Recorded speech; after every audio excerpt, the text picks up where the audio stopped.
This meeting is being recorded.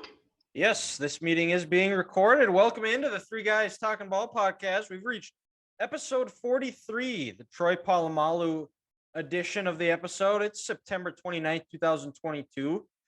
Going to be recapping week 4 of the college football, week 3 of the NFL, and then giving a preview of the upcoming weeks.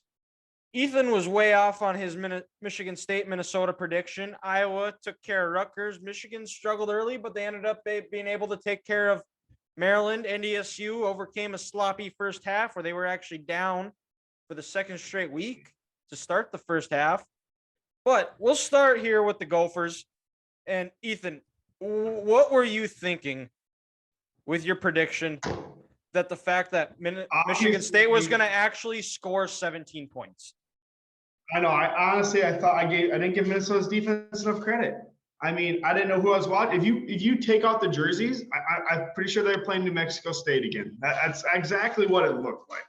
Like Michigan State was awful. They made Iowa's offense look great. And that's saying something. But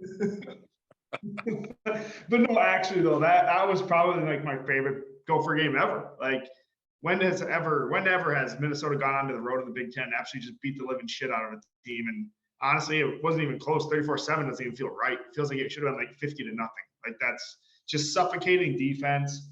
They held them under 250 yards again. I don't think they've allowed over 250 yards all season to any team this year, which is kind of crazy to think about.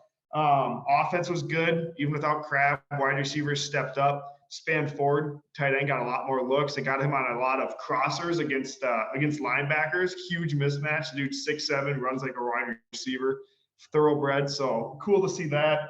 Which Mo I said they should do last week. Yes, you did.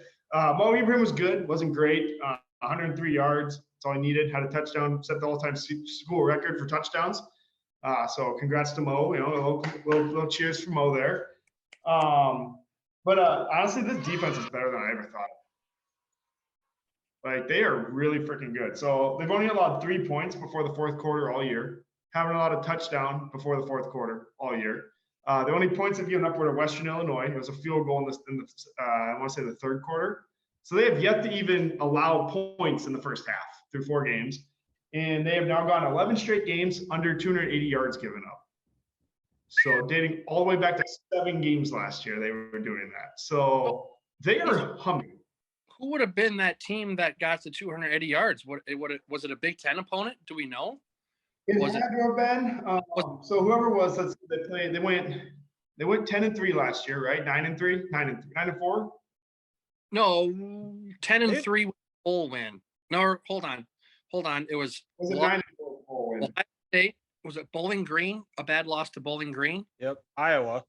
And did they beat Illinois or did they lose? Iowa, they didn't have 280 yards. Or would they lose to Illinois?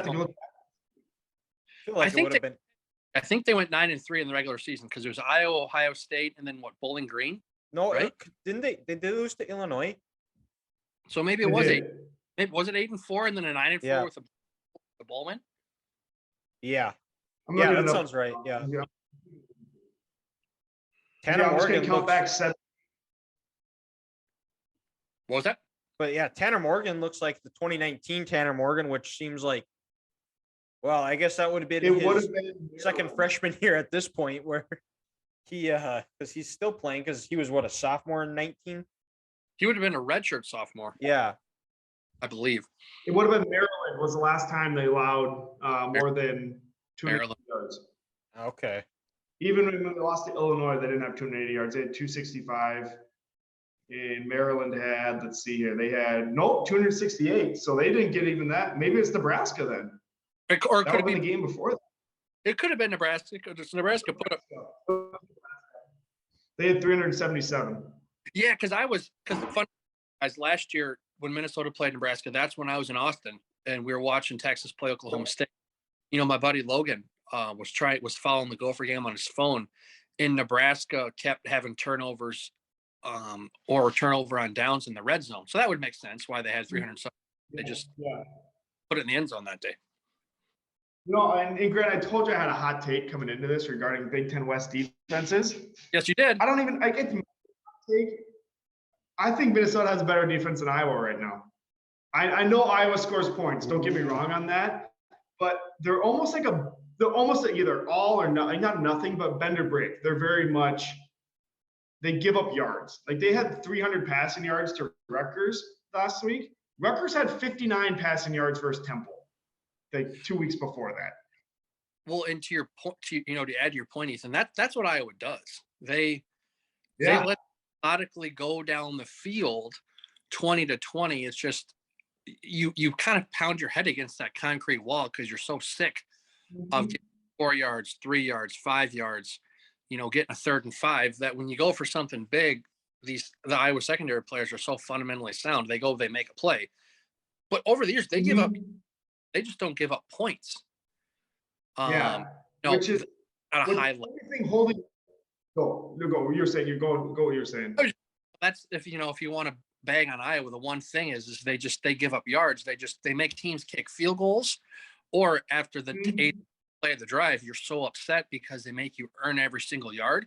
You have a silly play, and then before you know it, Iowa's defensive backs, they become wide receivers, and these linebackers locking people down the field, and you score a touchdown, and you forget about the 60-yard drive you were giving up because they just turned that 60-yard drive into 6 points. And that's where I'm starting to kind of turn, like the Gophers last year, even though they didn't give up a lot of yards, they didn't get turnovers either. So they never really had short field. This year they're starting to do that. Last 2 games, 5 turnovers, 3 versus Michigan State. Like they only really, I think they only had probably 2 or 3 drives in Minnesota territory in the first place, but both of them ended in turnovers. So it's this defense is taking that next step. And to add on to your point, with this Iowa defense over the years, since 2016, they've led the FBS in interceptions for those 6 seasons. And they turned 33% of them into touchdowns. Yeah. Which, and that changes games and that changes seasons. Yeah. Because, you give Minnesota a short field with Tanner Morgan and our O-line and Ibrahim, like you're going to get 6 more than likely. Tanner's the highest graded quarterback in the country right now. Like that's insane. Well, and remember, like I told you last week when they played Colorado's first play of the game, corner comes off, slot blitz, sack, fumble, ball on the 11-yard line. Mo runs it in the next play. Boom, 14-0. So this defense continues to turn the ball over. Then they're going to be no one wants to mess with because you have an NFL-style offensive line who's just putting people in body bags because they're all, 6'4", 310, and they're moving people. You give them a short field with the RPO game that, which is the staple of this Gophers offense with is I want to get the coordinator's name right. What's his last name? Soraka. I call him Sriracha, but Okay. you can call him Soraka if you. Yeah, that's just a staple. And when you get that running game going, like I said, with this NFL style offensive line the Gophers have, it's gonna be a long day at the office. Yeah. Well, like I told you before the podcast tonight, are the Gophers the most complete team in the Big Ten? Not the best, but the least question marks through 4 weeks. That's a great discussion point to have. Yeah. I'm like iffy between Michigan, Minnesota, and Ohio State. I think it's close, but I think it's definitely worth a conversation. Because to your point, most talented, but simple, it's Ohio State. Yeah. But 100%. You look at the way all these teams play and how impressive Michigan's running game has been, how fast Minnesota's defense is playing, and what Ohio State has getting better each week on the offensive end. It's a fun discussion to have. Well, and the biggest key too is Tanner Morgan looks like the 2019 Tanner Morgan, where he looks comfortable. He getting the ball out quick. He's efficient. He's not making the mistakes that have plagued him in the 2020, 2021 year. Yeah. And if he continues to do that, we're going to have a game in Indianapolis, whoever comes out of the East at this point. This Minnesota team, there's a legit like this is a legit conversation where they could they could be undefeated going into Indianapolis if they keep playing the way they do. 100%. Because who are the teams they play out of the East? Penn State, Maryland, Rutgers. or not Maryland, Penn State, Rutgers, and Michigan State. They've already played Michigan State. Okay. Yeah. Yeah, well, so they play they play Purdue 22nd. this week, Illinois, then Penn State on the 22nd. Okay.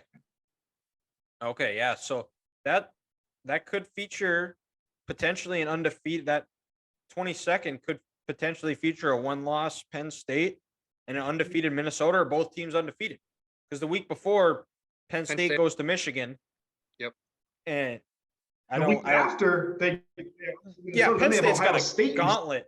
Penn State has a gauntlet of a schedule. They've got Minnesota or Michigan, Minnesota, Ohio State. That's going to make or break their season for sure. I don't care who you are. I don't care if Ohio State had that 3-game schedule of Minnesota, Michigan, and Ohio State back to back. Any college football team who can go 2-1 in that stretch is impressive, because you're going to have some emotionally draining weeks. And this isn't the NFL. These kids don't know how to deal with emotions for 3 straight weeks like this. Kind of like when Auburn in 2017, when they, in the words of Gus Malzahn, beat the dog shit out of Georgia. Then they beat Alabama at home. Then when they played Georgia in Atlanta in the SEC title game, they just didn't have the juice. So that's a hell of a schedule. And I would not want to play that if I was anyone on Michigan, on Penn State, especially their defensive linemen. They're going to get the piss beat out of them, because all 3 of those teams love to run the ball. Yeah. And we'll move over, Grant, to